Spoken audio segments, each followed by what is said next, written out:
Isso é maior do que um sentimento. A gente não pode reduzir o Espírito Santo a um arrepio, a um sentimento. Às vezes você fala assim, eu choro e falo, eu senti a presença de Deus. Tudo bem, a gente se emociona com a presença de Deus, mas não resume o Espírito Santo a uma emoção. É muito maior do que isso. É muito maior do que isso. Quando esse fluir acontece, ele pode fazer muitas coisas, pode abrir olho de cego, pode levantar paralítico, pode libertar pessoas endemoniadas, amaldiçoadas. Quando esse poder flui, não é só arrepio que você vai sentir, não. Você vai ver uma verdadeira virtude, um verdadeiro poder, quebrando cadeias, quebrando correntes. Aleluia. O rapaz que me pregou o evangelho em São Paulo, ele entrou drogado na igreja, ele queria tirar a vida dele. Ele falou, vou me suicidar, mas antes eu quero ver o que aquele pastor tem a dizer. Só que ele sentou numa igreja que o pastor era cheio do Espírito Santo. E quando ele sentou naquele lugar, cheio de drogas, ele ficou instantaneamente sóbrio. Pelo poder do Espírito Santo. Nasceu de novo, se tornou uma nova criatura, saiu dali e nunca mais tocou uma droga na boca dele. Amém. Glória a Deus. Eu estava trabalhando na mesma empresa que eu entrei em São Paulo, eu tinha 18 anos na época. E ele falou de Cristo para mim. Aleluia. Então, essa vida que é proposta no Evangelho, essa é a vida. Irmão, Jesus não chamou a gente para ser religioso, não. Para ter uma religião, para ter uma denominação. Jesus chamou a gente para voltar a ter comunhão com o Pai, aquela comunhão que foi perdida lá no Éden. Não chamou a gente para ser religioso. Religioso tem até a cara da religião que frequenta, né? Aquele ali é tal. Você conhece pela roupa, pelo modo de falar, aquele ali é tal, aquele ali é daquela igreja, aquele ali é daquela... Não! Ele não chamou isso, não. Quando as pessoas olharem para si e falam assim, esses cristãos aí, eles seguem até Jesus, porque até o modo de falar é igualzinho.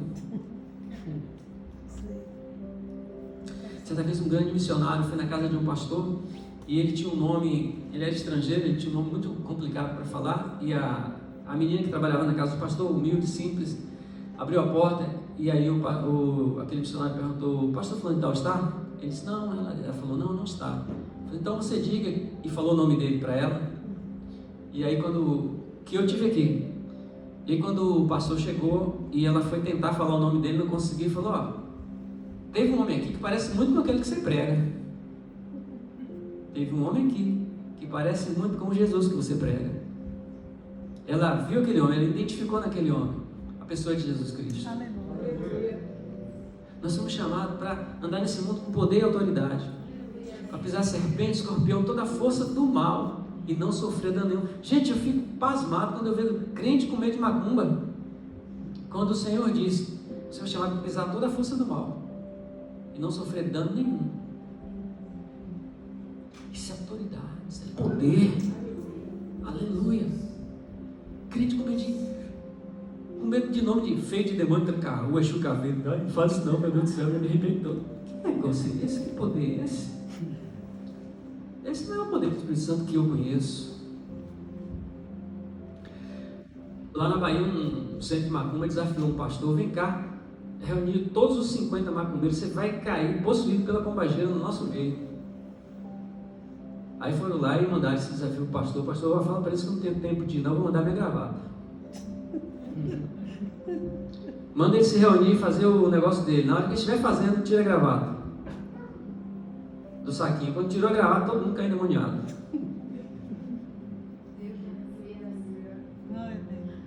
A Bíblia não diz que levavam os lenços de Paulo, tocavam sobre os enfermos e eles eram curados? Sobre os endemoniados eles eram libertos? Essa unção é algo tão forte que impregna até as nossas roupas. Aleluia.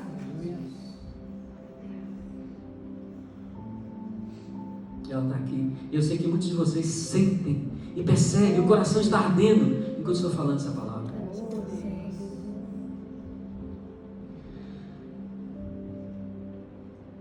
O Espírito Santo, a gente precisa se encher dele, porque quando a vida é dominada pela carne, você nasceu de novo, você recebeu o Espírito Santo, mas se você continua, porque nós, nessa nova aliança, a gente tem que andar no Espírito, e andar no Espírito é não fazer andar no Espírito e andar na carne é uma questão de mentalidade. Quando eu penso de acordo com a palavra, eu estou andando no Espírito.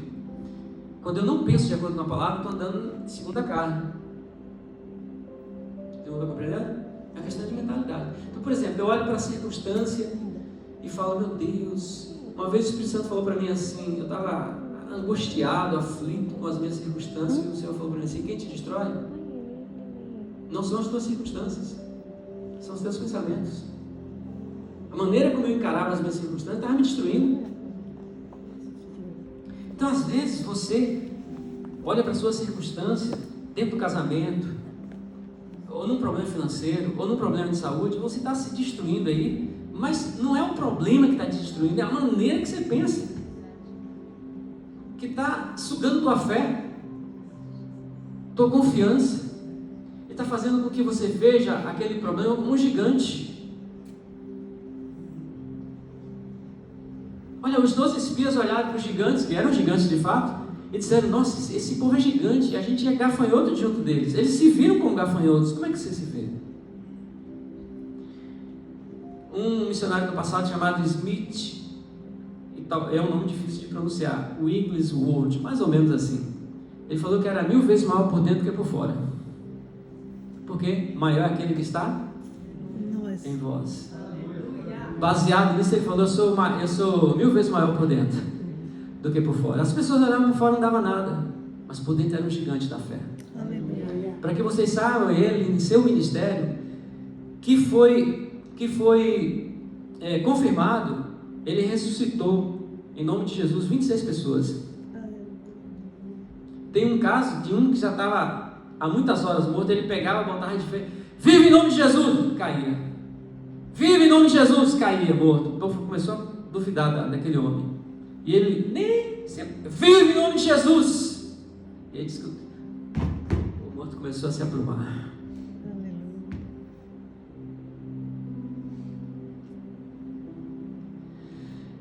A Bíblia diz, eu acho que eu vou entrar um pouquinho naquilo que isso aqui nada que estava programado, mas você já viu aquela música que tal era a sua glória que não podiam ficar de pé? Eu estou aqui tremendo. Aleluia. Aleluia. Glória a Deus. Eu tinha preparado para falar aqui, tornando o impossível possível. Não é? Então, em Marcos 9:23, Jesus fala para aquele homem que estava buscando a cura do seu filho, a libertação do seu filho, ele fala o seguinte: todas as coisas são possíveis para quem? Para quem crê. Para aquele que crê. Para aquele que crê. Não é impossível para aquele que crê. Tudo é possível. Então, a fé é um espírito. Você tem que agarrar isso e segurar. Porque na sua jornada muitas coisas vão surgir para fazer você desanimar, descrer. E então cabe a você agarrar o espírito de fé, a crer, seguir uma direção mesmo quando tudo parece contrário. Mas se Deus falou com você para você seguir aquela direção, você vai seguir e você vai ser vitorioso e vai contar o testemunho, porque foi Deus que falou. Aleluia. Então, eu vi certa vez um pregador falar sobre ser dono e possuir, duas coisas diferentes, né? Então nós vamos ver 3 pensamentos a respeito disso. O primeiro é: você é dono de algo e possui aquilo. O segundo é: você é dono de algo, mas não possui. Isso significa que ou você não faz ideia de que é dono daquilo, por isso você não possui, ou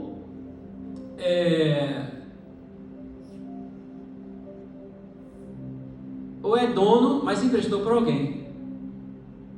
Então, aquilo é seu, mas você não possui aquilo porque está na mão de outra pessoa. Ou você sabe que é dono, mas alguém roubou de você. Então você é dono daquilo, mas aquilo não está em posse. Ou sabe que é dono e não se incomoda de tomar os passos necessários para possuir aquilo. Que é o que acontece muito dentro da igreja. A igreja sabe do que lhe pertence, sabe o que possui em Cristo Jesus, mas não tem feito as coisas necessárias para possuir.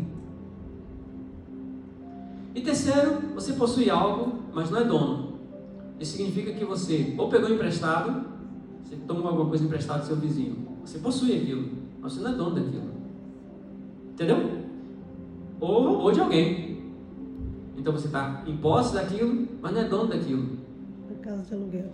Então, na questão das promessas de Deus, a Bíblia fala, Paulo escrevendo a Timóteo, ele fala assim: toma posse da vida eterna.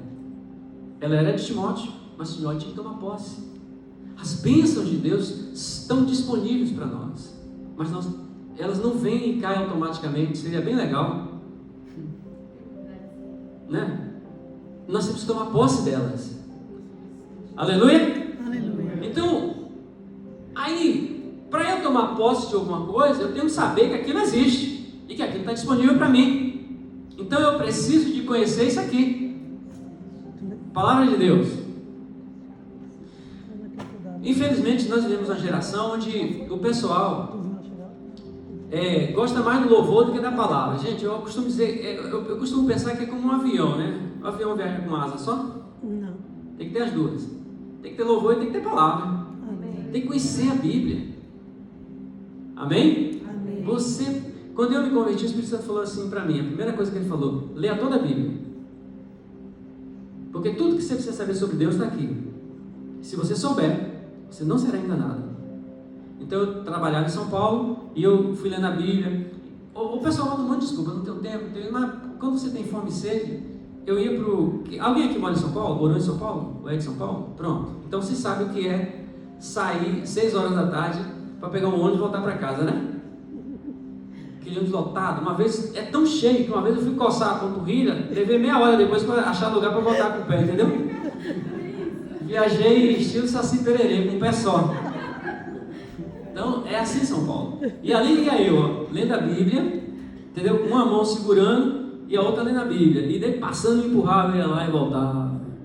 E na hora do almoço, aproveitava o tempo. Foi assim, a primeira vez que eu li, quando eu li a Bíblia pela primeira vez, foi dessa forma, desse jeito aí. Mas a fome de Deus é tanta. No caso era naquela época, eu estou falando do passado, mas continua hoje, que eu continuo vidrado aqui, colado. Amém. Então o que acontece? Você não é enganado. A fé